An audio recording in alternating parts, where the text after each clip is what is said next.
చితకబాటుతనాన్ని నుంచి బయటికి తీసుకొస్తుంది. విద్య ఒక్కటే మన ఆత్మ గౌరవాన్ని పెంచుతుంది. విద్య ఒక్కటే మన తల్లిదండ్రుల కళ్ళలో ఆనందాన్ని వెలుగులను నింపుతుంది.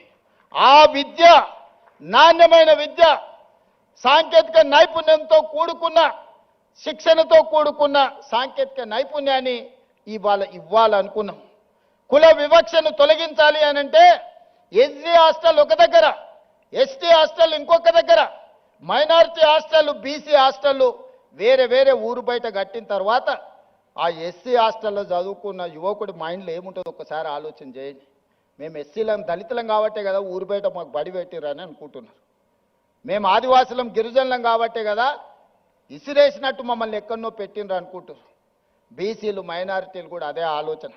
అందుకే ఈ వివక్ష పోవాలి, మనందరం మనుషులుగా కలిసి ఉండాలి, మనలో మానవత్వము నిండాలి అని అంటే వీటిని తొలగించాలి, కులం అనే అడ్డుగోడల్ని తొలగించాలి.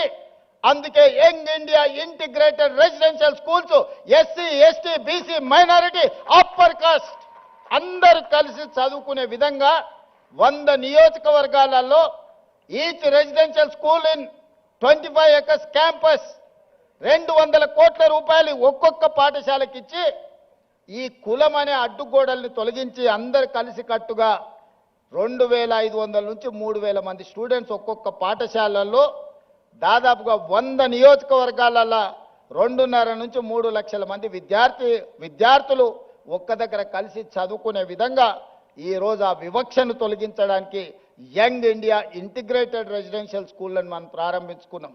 ఈ పేరు ఎక్కడి నుంచి అని మీరు అనుకోవచ్చు. యంగ్ ఇండియా ఈ పేరు నాది కాదు, ఈ పేటెంట్ రైట్ మహాత్మా గాంధీ. దేశ స్వతంత్రం కోసం 1921 నుంచి 1931 వరకు దేశ స్వతంత్ర ఉద్యమాన్ని ఉవ్వెత్తున తీసుకెళ్లాలి, ప్రజలకు సమాచారాన్ని చేరవేయాలని ఆనాడు మహాత్మా గాంధీ గారు ఒక పత్రిక నడిపినారు. ఆ పత్రిక పేరే యంగ్ ఇండియా. ఆ యంగ్ ఇండియా స్ఫూర్తితోనే మహాత్మా గాంధీ గారు ఇచ్చిన సందేశంతో ఈరోజు యంగ్ ఇండియా ఇంటిగ్రేటెడ్ రెసిడెన్షియల్ స్కూల్స్ని మనం స్టార్ట్ చేసుకున్నాం. ఇదే కాదు, స్కిల్స్. అందుకే యంగ్ ఇండియా ఇంటిగ్రేటెడ్ స్కిల్ యూనివర్సిటీని మనం మొదలు పెట్టుకున్నాం. మీకు ఉస్మానియా ఉంది, కాకతీయ ఉంది, పాలమూరు ఉంది, మహాత్మా గాంధీ ఉంది, ఇట్లా చెప్పుకుంటూ పోతే సెంట్రల్ చాలా యూనివర్సిటీలు ఉన్నాయి. ఈ యూనివర్సిటీలలో విద్య బోధిస్తున్నాం.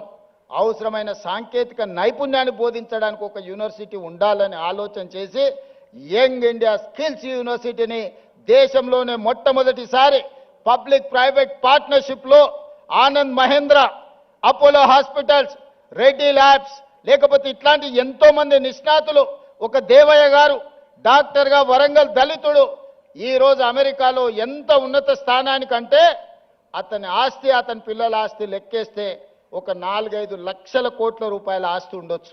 ఒక వరంగల్లో పుట్టిన దళిత బిడ్డ దేవయ్య ఈరోజు యంగ్ ఇండియా స్కిల్స్ యూనివర్సిటీలో బోర్డ్ ఆఫ్ డైరెక్టర్. ఎందుకంటే వాళ్ళ నుంచి మీకు ఇన్స్పిరేషన్ రావాలి. వాళ్ళు మీ మంచి భవిష్యత్తు కోసం ప్రతి సంవత్సరం 1,10,000 మంది ఇంజనీరింగ్ గ్రాడ్యుయేట్స్ తెలంగాణ రాష్ట్రం నుంచి పాస్ అవుతారు. వాళ్ళ తల్లిదండ్రులు గ్రామాలలో ఉండే, అయ్యా మా పిల్లగాడు ఇంజనీరింగ్ చదువుకున్నాడు, పెద్ద నౌకరీ అయ్యా, నువ్వు ముఖ్యమంత్రి అని వస్తుంటారు కొడంగల్ నుంచి. వాడిని పిలిచి అప్లికేషన్ పెట్టుకోరంటే వానికి రాయడానికి వస్తలేదు. వేరే పని చేసేటోనికి పని ఇప్పించుడు నాకు అలకగా ఉన్నది, ఇంజనీరింగ్ చదివిండి అంటే ఇప్పించుడు చాలా కష్టంగా ఉన్నది. ఇది నేను కొంచెం బాధతో చెప్తున్నా.